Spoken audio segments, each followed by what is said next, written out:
Você tem fome em excesso à noite?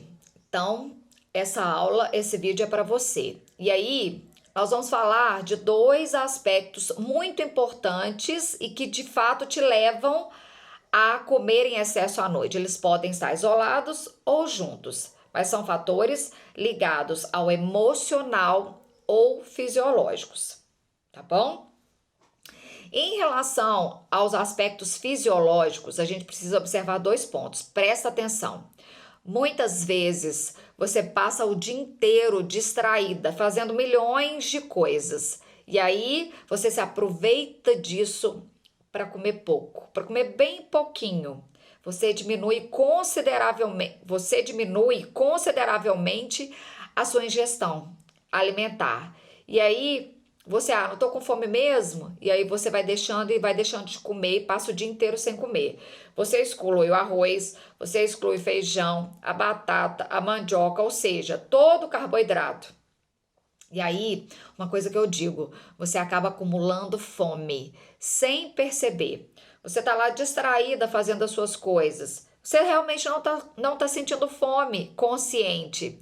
E aí, no final do dia, quando você começa a relaxar, o seu corpo, ele começa a te cobrar.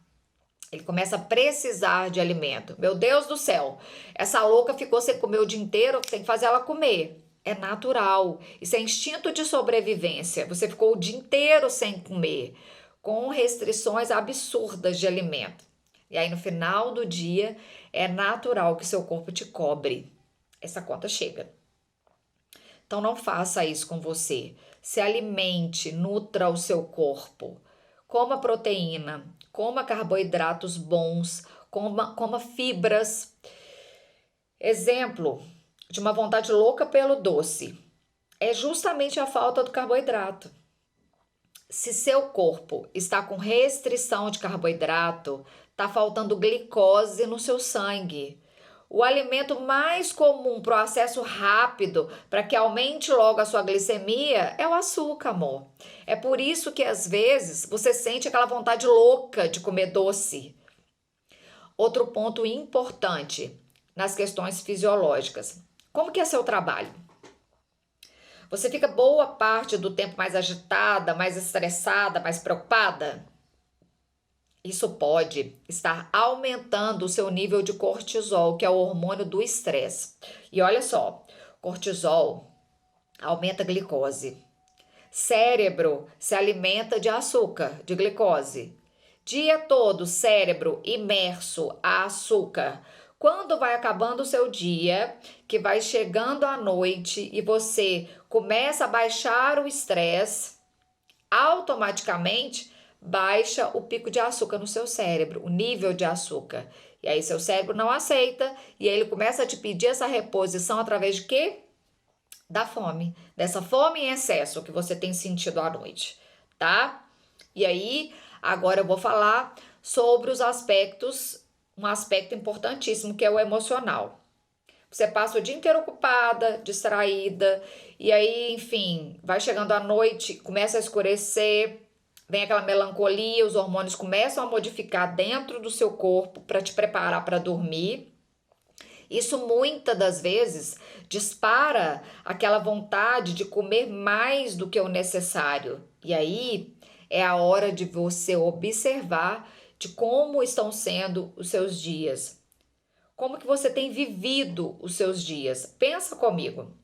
Você tem dias desgastantes, momentos difíceis. É muito provável que você coma mais em dias assim. Por quê? Quando você já para pensando no que comer.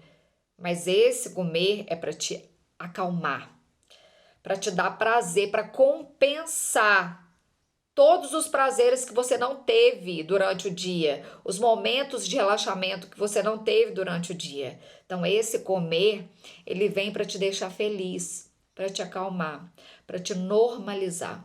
Se você tem esse comportamento de chegar em casa, abrir os armários, a geladeira, eu quero que você observe esse comportamento. Quais os hábitos que você tem quando você tem esse comportamento? Você pode fazer algo diferente do que você está acostumado a fazer. Você faz tudo exatamente igual. nos mesmos horários. Isso é padrão.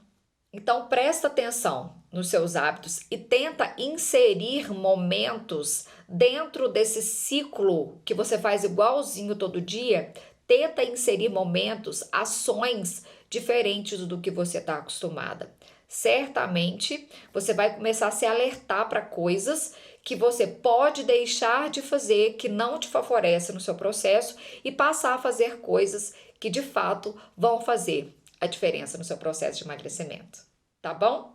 Então fica atento. Questões fisiológicas que eu te expliquei e questões emocionais. Durante o dia, se você passa muito tempo conectada diretamente com o estresse devido aos problemas do seu trabalho, eu te aconselho a escolher alguns momentos do dia, nem que para isso você coloque o seu celular para despertar e você tenha pontos de desestresse. O que são esses pontos de desestresse? Você está lá no seu trabalho, enfim, tá lá fazendo planilha, tá lá atendendo cliente, enfim, naquele dia corrido e seu cortisol tá lá em cima e você tá estressada, ok, tá? O cortisol, ele te ajuda também em alguns aspectos, mas você precisa conseguir equilibrar isso. Então, o que você vai fazer? Quando você estiver lá no seu trabalho, você vai escolher momentos, coloca seu celular para despertar, você vai levantar, vai sair de onde você está e aí você vai escolher o que fazer. Ou você vai dar uma volta na sua empresa, ou você vai tomar um chazinho lá na copa, na cozinha, vai sentar e vai tomar um chazinho que você gosta, ou você vai fazer um exercício de respiração por 2 minutos, ou simplesmente silenciar, vai para um lugar que você fica sozinha e fica em silêncio por alguns minutos. Qualquer coisa que você fizer dentro desse processo de estresse, você vai perceber que você vai aliviar aquela tensão. E aí, quando você alivia essa tensão, o seu nível de cortisol começa a entrar em equilíbrio dentro de você. E aí, quando chegar no final do dia, esse acúmulo de estresse já não vai existir mais e você não vai mais ter a necessidade de comer no final do dia, tá bom? Então, fica atenta, tá? Um beijo.